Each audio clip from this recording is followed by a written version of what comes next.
Scotland, land of my ancestors. Tracing one's lineage presents many intriguing possibilities for exploration, and this process now takes me to the Highlands, out my roots in the Clan Monroe. Monroe country lies some 200 miles north of Edinburgh, and after nearly 4 hours on the road, the clan center finally comes into view. I am greeted by a giant sundial portraying the clan crest, which is symbolized by a perched eagle contained within a ceremonial circle. As I venture onward, I'm intrigued to see in the distance a monumental boulder, and as I move closer, I see that it's inscribed with the words Farin Donal, which in the Celtic language translates as Donald's Land. I soon learned that Donald was the name of the first Monroe chief to settle in this region, and he would establish his stronghold at my next destination, Fallis Castle.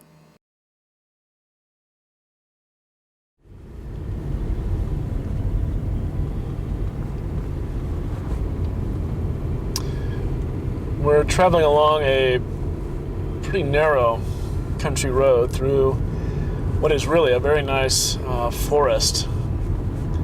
There isn't a lot of forest remaining in Scotland. About 5% of the original amount of forest remains today, but we're adjacent to a rather beautiful grove here, and off in the distance appears to be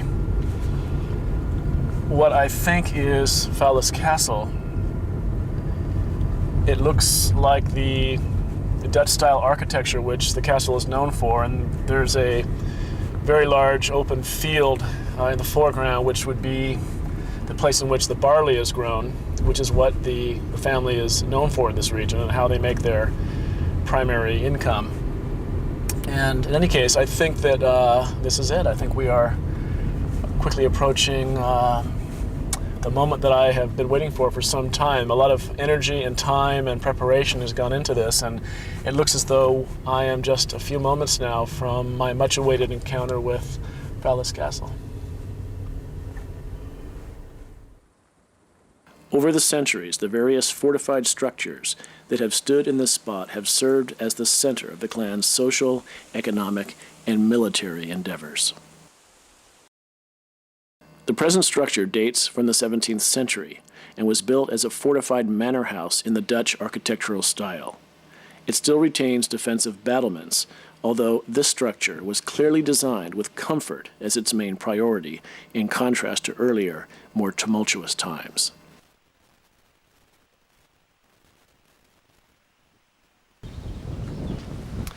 It's a truly special experience for me to be here at Fallis Castle in the Scottish Highlands, because this is the ancestral home, the focal point, or the heart, if you will, of the Clan Monroe. And there has been a structure in one form or another on this site for almost 1,000 years. And for almost 1,000 years, this has been the place from which the Monroe Clan established themselves and branched out into other regions.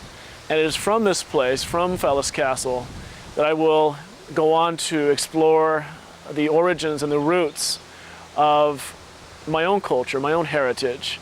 In fact, the things that relate to so many of us, where it is that we come from, and how it is that we got here today. In tracing one's ancestral background, one continues to look for clues in places that offer concrete indications of family lineage. My encounters with the Clan Center and with Fallis Castle have given me an initial exposure to the history of the Monroes, and now I'm looking to deepen my understanding through contact with other important sites. This brings me to Kilturn Burial Ground, an evocative old cemetery that has served as the traditional resting place of the clan leaders and their families for hundreds of years. It lies on a gently sloping ridge and retains an atmosphere of quietude and solemn reverence. Much peaceful time is spent simply wandering through the grounds, and I take time to gaze upon the names of so many distant relatives who have come and gone over the centuries.